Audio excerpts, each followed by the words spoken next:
কি সব ভালো তো? আসসালামু আলাইকুম। তো আজকে হচ্ছে আমার 75 হার্ড চ্যালেঞ্জের ডে 44।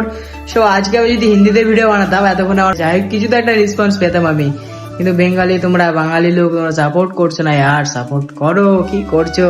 সো আমি যেহেতু রোজকার মতন আজকেও চলে আসি ডিউটিতে, আর আমি আসি প্রবাসে, তো বেশি কথা না বাড়ে চলো ডিউটির দিকে যাই। আর রোজ রোজ আমিও জানছি একই কন্টেন্ট দিচ্ছি, তোমাদের ভালো লাগছে না, কিন্তু কিছু করার নেই। যার দিন আমার ছুটি হচ্ছে আর যার দিন স্যালারি পাচ্ছি, আমি ভালো কোনো জায়গা তোমাদের এক্সপ্লোর করে দেখাতে পারছি না।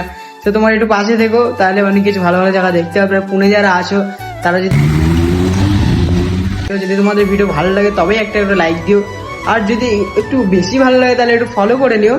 আর চলো বেশি কথা বলতে চাই না, আমি আমার হোটেলের দিকে যাই। হোটেলে সবার আগে আমি খেয়ে নিয়ে আজকে এনেছিলাম হচ্ছে চপের সাথে ভাত খেলাম, ভালোই লাগলো। আর আমাদের এখানে নতুন একটা সিস্টেম হয়েছে, এন্ট্রি করতে হয় আমাদের ফেস লক দিয়ে, বাইরে রেজিস্টার সাইন তো করতে হয়, তারপরে এখানে আবার ফেস লক দিতে হয়। ওখানে ফেস লক